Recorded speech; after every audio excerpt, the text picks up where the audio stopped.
Welcome to Marketecture, where you can get smart fast with in-depth interviews of technology executives. I'm Ari Paparo. I'm joined today by a special guest, Per Sandell, who is the VP of Product for Spotify, working on the ads products. Per, thank you for being here. Thrilled to be here. Thanks so much for having me. So just to start out, I think everyone knows Spotify. I'm a subscriber, so I don't hear that many ads. But the advertising business is pretty big. You want to take us through how big this is, what you report publicly, and the scale of the business? Yeah, we've been having a really exciting couple of years here at Spotify and growing the ads business. And starting really, I think, in 2019, we've actually been able to increase the ad business about 2.4 times since then, from about 675 million to roughly in the mid $1.5 billion range. And so for us, it's been pretty exciting. You know, we're adding a fair number of advertisers every year and really growing that at a global level. So our product and our offering is a global service. And so that's allowed us to really kind of build our ads business, not just in North America, but also in Europe, in APAC, and India, as well as LATAM. And so we've been pretty excited about the growth that we've been able to see. And, you know, looking at that across audio ads, video ads, and display, we're seeing substantial growth for us on our video side.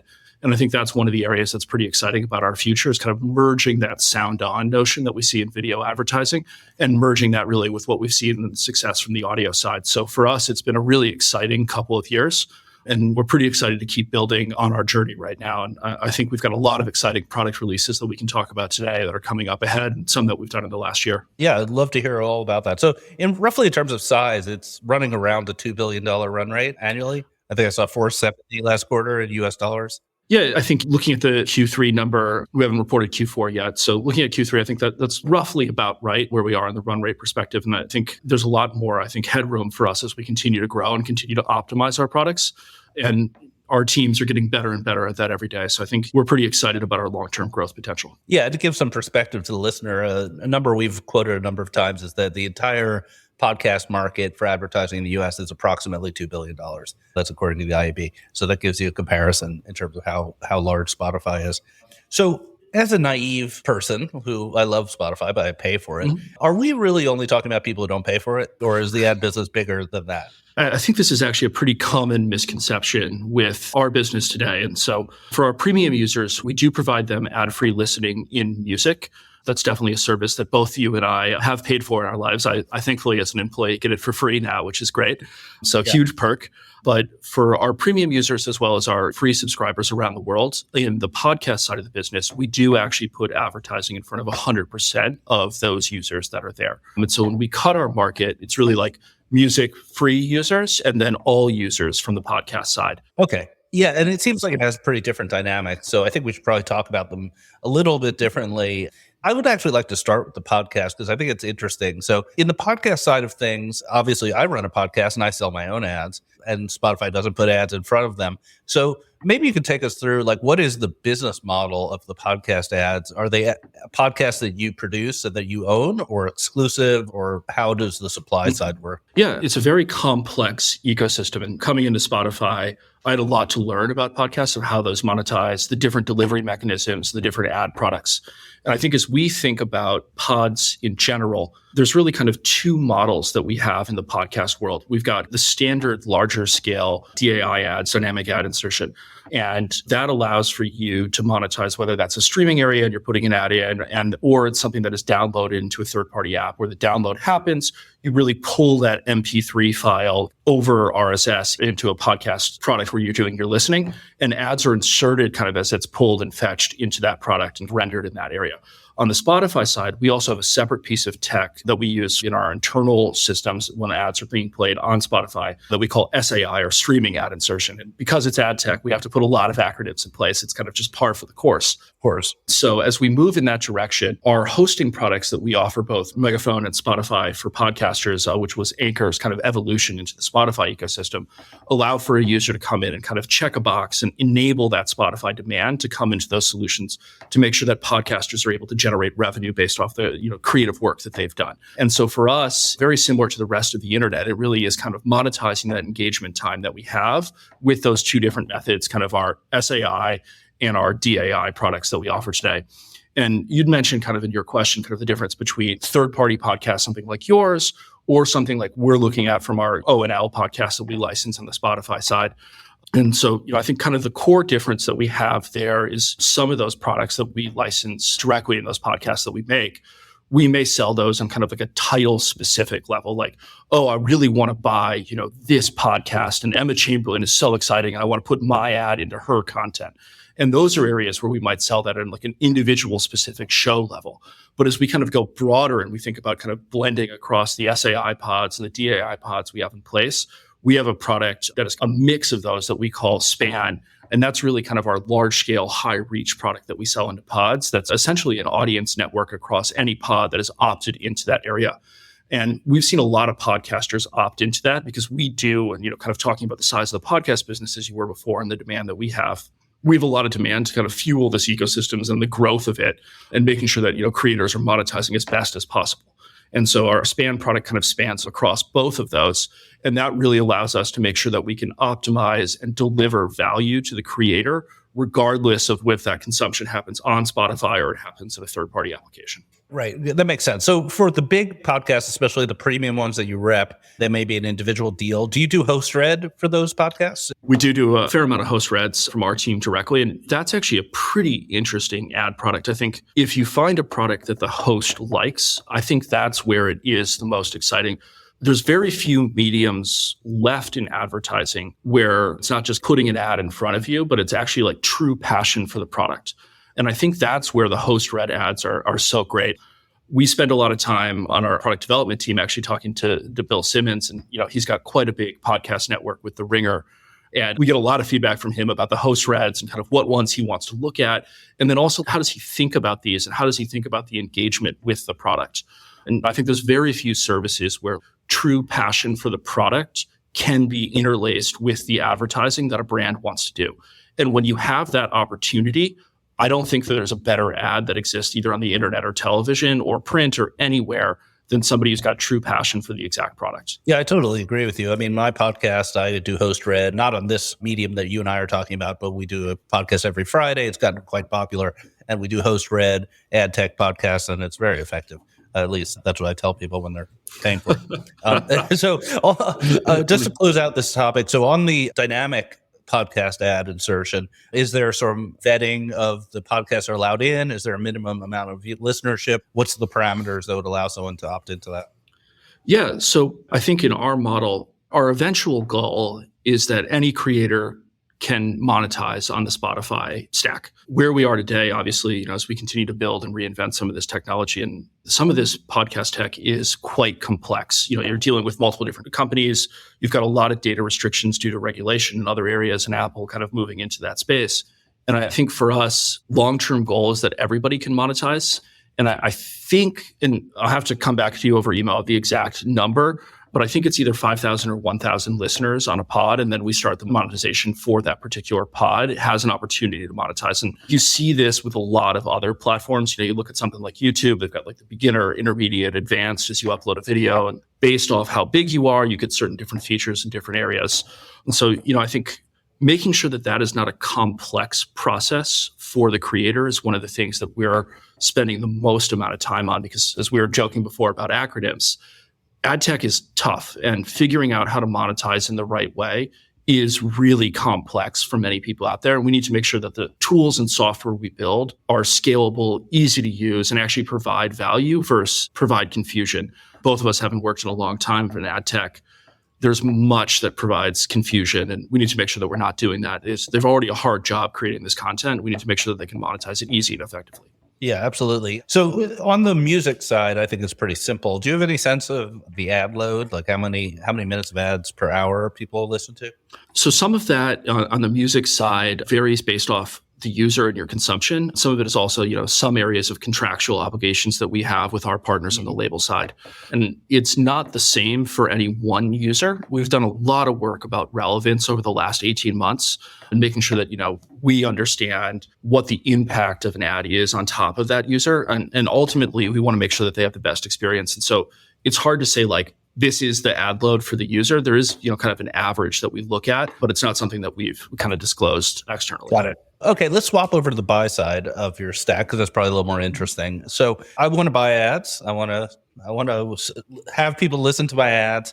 What are my options available? Like, I guess let's start with targeting, then talk creative, and then maybe optimization.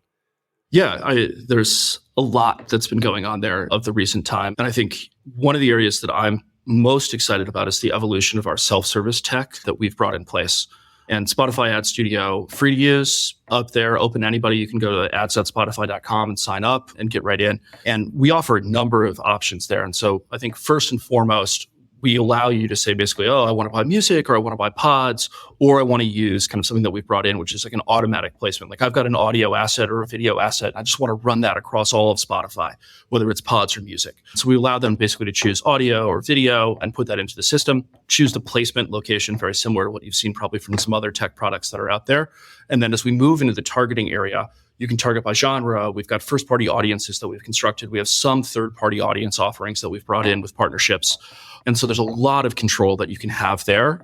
We've also brought in, very similar to what you've seen probably in competitive platforms to ours, is kind of this objective-based buy flow that allows you to say, oh, I want to choose kind of optimizing for clicks or optimizing for this specific outcome or video views. And I'm actually right now, I was just doing this before, but I've been beta testing an internal build of a podcast streams objective. So if you wanted to come in and buy new listeners from your pods, we actually offer that as an opportunity that'll be coming out very soon in the Spotify Ad Studio product. And that allows us to basically use the machine learning engines that we have behind the scenes to optimize for the lowest cost new listener or reoccurring listener into the tech. So we're pretty excited about the expansion that we've seen there. The targeting options we have are very robust. We have a substantial amount of engagement data on the platform. And if you think about kind of users of Spotify, they've really been around for a while. It's a relatively mature company at this point, and we've amassed a pretty significant amount of data that we can use for some of the machine learning as well as for some of the targeting segments. Yeah, so I want to just dive into that a little bit. Like, what does your first data user profile feel like, given that, well, my devil's advocate position would be that the type of music you listen to is probably not very useful for advertising. So convince me I'm wrong, I guess, or tell me what other data you have. Yeah. So I think I can convince you that you're wrong.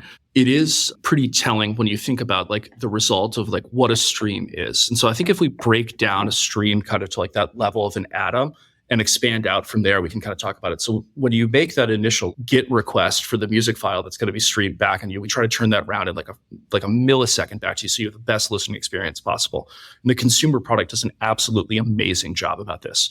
But, obviously Spotify is 100% logged in. So we know that you're logged in.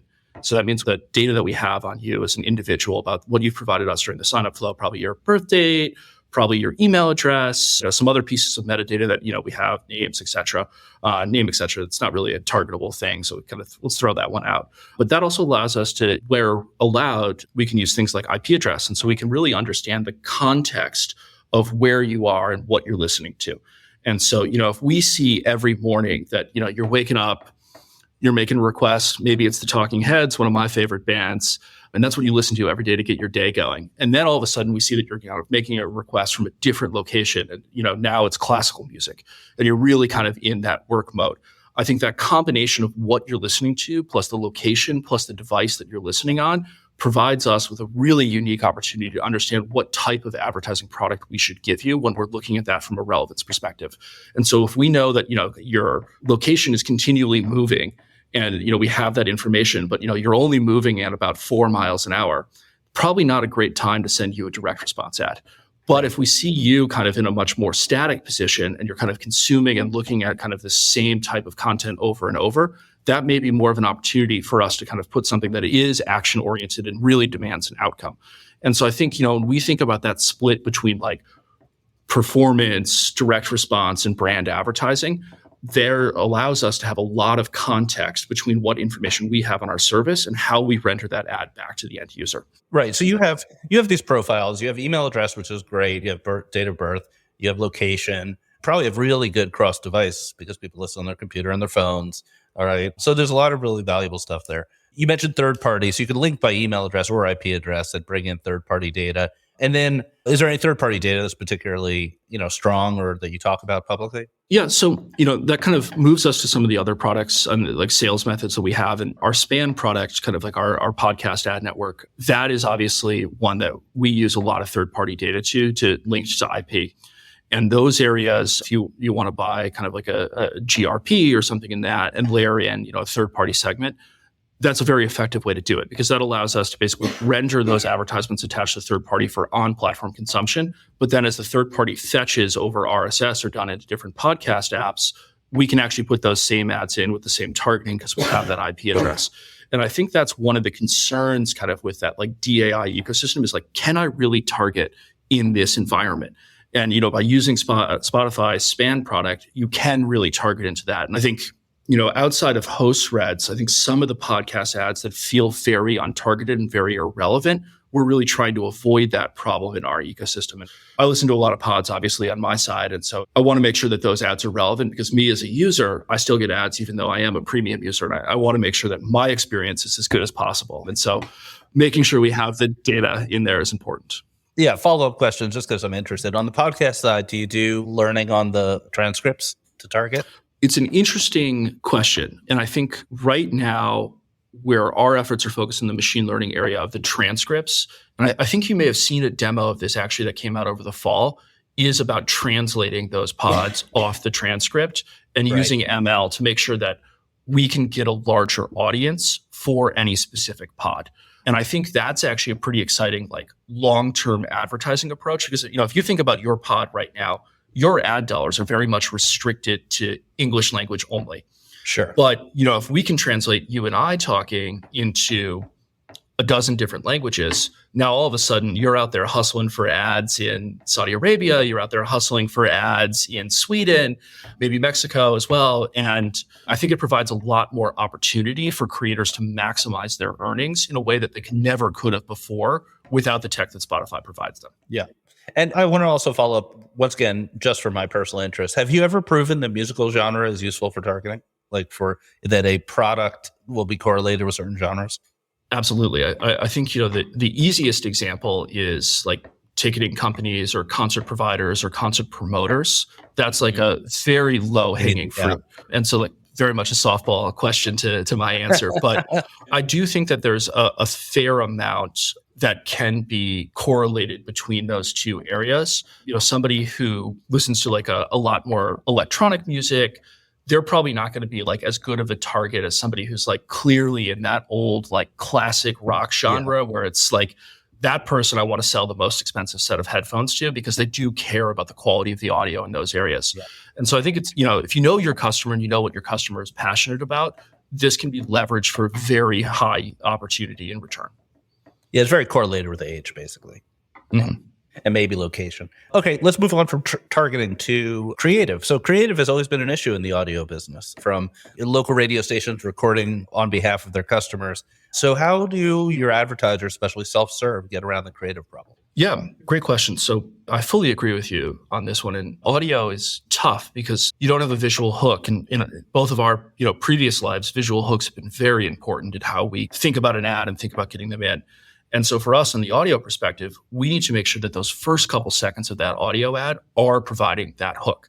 And so obviously with our managed service side of the business, we've got creative teams that are there to help us out. We've got great partnerships with our creative agencies.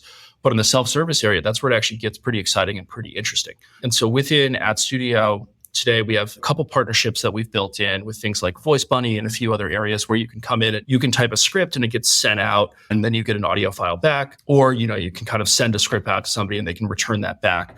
But long term, I think that this is probably an area where AI and text to speech provides us with a lot of opportunity in the future. But it's something that, we also have to be quite diligent and cautious about as we roll out and kind of think about where we want to take these products because as we were talking about before, there's nothing worse than a bad ad. And we also want to make sure that things don't sound the same in every single ad. Like using social media a lot, you hear like that very default TikTok voice and you hear it and you're like, oh, mute my audio. This is horrible. And so from our perspective, we want to make sure that we're providing AI solutions in the long term that allow for this. Basically, like you type it in, you can, kind of use services to then help enrich that script and make it important to you. And this is probably not something that is in the near term, but long term, I've really wanted to build, and this is also like a personal thing for me, kind of a long-term passion product, but we've both built a lot of like kind of retargeting services over our career that kind of render ads from product catalogs and SKUs in those areas. And I think that audio plus a product catalog plus AI provides potentially the most exciting long-term ad product that we can innovate on. And as we get better at machine learning, I think that's going to be a very interesting one. And like, can we assemble that on the fly? Can we understand what's going on here? And can we use this metadata that we have in kind of like this Google PLA format to render back a pretty interesting creative that's in place? And I'm hoping that, as we continue to grow and scale our ads business, we're building towards that direction, because from a product perspective, I can't think of anything more interesting and exciting to build than that. It's a pretty interesting problem to auto-create ads, but not to make all the ads that are auto-create sound the same. I never really thought about that. Do you quality control and review audio ads before they go live? Yes. We have an ad review process that's in our system. Some of it is automated, obviously, with machine learning due to our scale, and some of it is manual. Got it. On your website, you talk a lot about video ads. How does that fit into the mix? Is it only when someone happens to be have the app open looking at video that one of those ads will show? Yes. Only happens kind of when you're in the foreground consumption environment. And I think for us, on the Spotify perspective, there's a lot more foreground consumption than I think many people understand in Spotify, particularly with our expansion into pods. This is an area where video for us has been like a pretty solid driver.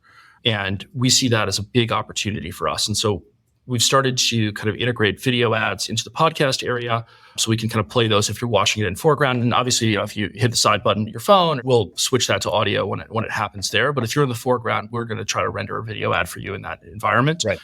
Otherwise, it's a weird consumption experience. It's like you're going from a video, and then there's like a blank screen with an audio, or maybe there's a little image in the middle, and then it goes to the next one. So video's been big for pods for us. And then we've also started to integrate a few areas of video into what we call our now playing view, or NPV, which is when you swipe up on the screen of a pod or something in those areas. There's that like kind of bottom screen that comes up oftentimes where like lyrics or more information might be.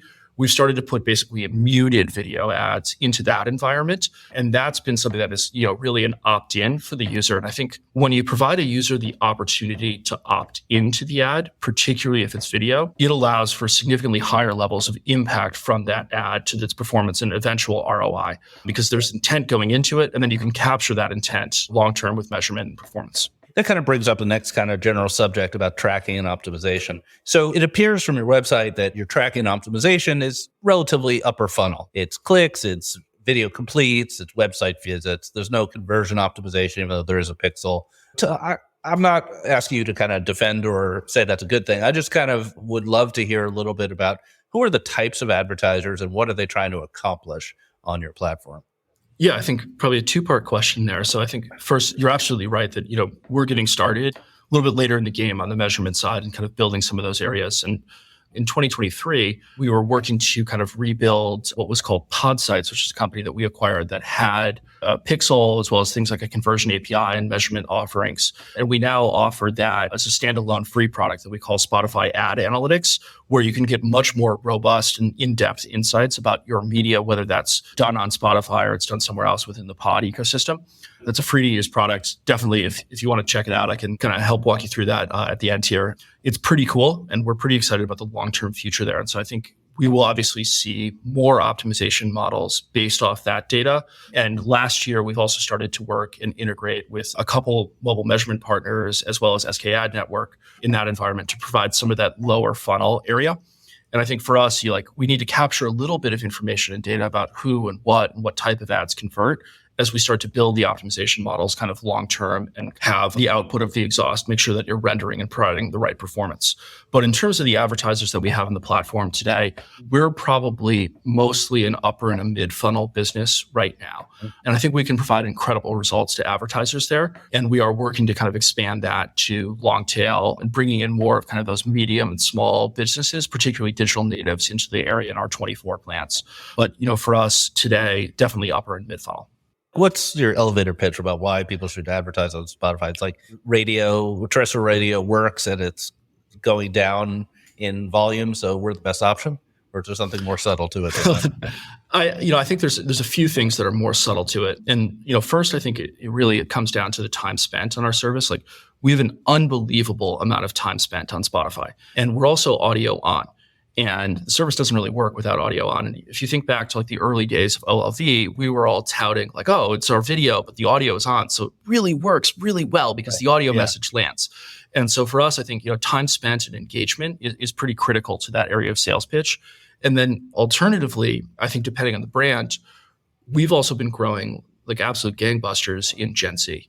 And, the consumption times there are pretty high. And the growth that we've seen in that audience base is astronomical. And I think, if we're looking to a lot of brands that are, trying to be either challengers or trying to grow within a very tough audience, the Gen Z angle is something that we think is pretty important to, the future of both our core product, but also the future of the advertising partners that we have on the platform.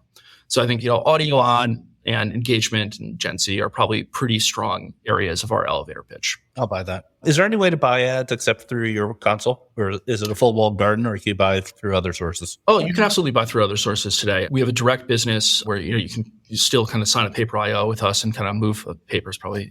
It's probably digital. Steaks, martinis, post-spread ads. Yeah. I don't think we're in that area, but things like host reds and some of those show by show areas, that's a really hard product to bring to self-service. And so, we still do have kind of like our high touch areas where we have that handled. And we do also have some third-party demand that comes into our system. And we've got a couple great partners that have been helping us build in that area over kind of, like the RTB protocols into our environment. And so like, I don't think that we are like a walled garden in the way that we would define walled garden. Sure. I think we're sort of like a fenced-in small village with a lot of different entry points. A wee little village up in the Norwegian countries. So Sweden. Would you disclose which SSP you could buy directly through? We can get back to you with a full list of that one. We've got a number of partners there. Are they standard SSPs, or are they like podcast-specific ones? Nah, standard. Yeah. Standards, right? So if I'm a Trade Desk user or a DV360 user, I should be able to buy Spotify. Yes, sort of ish. It's sort of, you just gave me a look like one of those audio. Sort of, it doesn't work exactly what you think it does. You have to use a fast tag and pretend it's video kind of. We do a fair amount of work with both Google and the Trade Desk, and I think they're both exceptional companies in this space and have been doing some pretty innovative things. And I think we've also been doing some pretty interesting partnerships with Roku as well. And I think that's one that's probably worth like us talking about here. And when it comes to CTV, I think that's a pretty interesting place for us, both for video and for audio.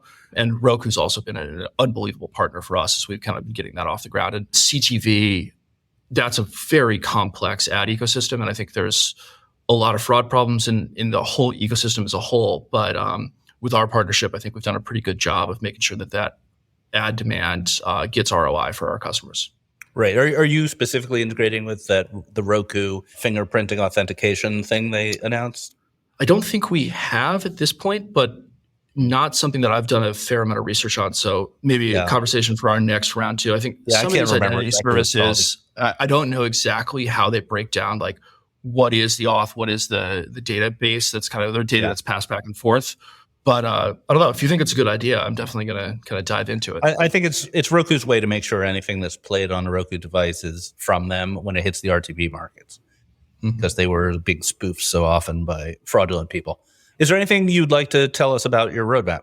Oh, great question. Well, I mentioned kind of the podcast streams objective that we've been bringing in, and I've been spending a lot of time kind of, working with the ML teams on that one. And I think that the machine learning there is pretty exciting. And then we've been pretty excited about where we're taking Ad Studio and scaling that up. And this year, I think we'll bring in a number of new objectives. Podcast streams obviously coming early this year, but more down funnel objectives. Things like app install, we're hopeful of getting out kind of in the near term. And I think that's going to be a pretty interesting one, particularly when that user is in focus. And we've actually developed a pretty unique ad product that sits inside of Spotify. And, we're very familiar with kind of these traditional call to actions that you see on ads across the internet in these areas. But what we've done is we actually leave a breadcrumb now of the call to action. So if you are out on that run, or you're listening to it while you're skiing or something like that, we're going to leave basically an indicator that you had this ad, and we're going to leave that CTA to power later performance when you reopen the app and you revisit it. And I think like that 1-2 punch provides like a pretty interesting opportunity for direct response to get in. And that's really what's building kind of the future of some of these performance products we're bringing in. Cool. So let's close this out with a quick lightning round, some relatively quick questions. You give me relatively quick answers. Keep in mind, I ask all of our guests the same questions, so they may not be super appropriate, but whatever. What is the one competitive advantage you have versus other solutions? So I'm going to answer it twice because I want to answer it for the consumer product as well. But I think on the consumer product, latency is our competitive advantage. When you press play, something immediately plays. And that is an unbelievable experience for the end user. On the ads product, I think the competitive advantage that we have is our scale when it comes to audio. And if you think about audio, I think we are probably in a really good position when it comes to scale, particularly in podcasts. We're a big percentage of that industry, and that allows us to innovate and I think bring a lot of pretty interesting areas around measurement in particular with things like SAI.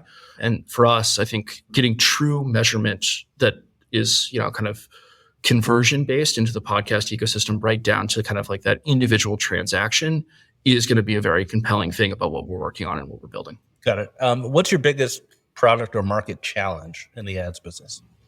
I don't think there's just one now. With ads as a whole, it's expensive to build these ad products that we have as a whole. And, we're investing very heavily here and trying to build the right thing. But at the same point, we're all dealing with pretty large amounts of pain from whether that's something like Apple or doing what's right for the consumers when it comes to now new data privacy laws and making sure that we can adapt in that area. And so it's getting more and more complex to build one of these ad systems.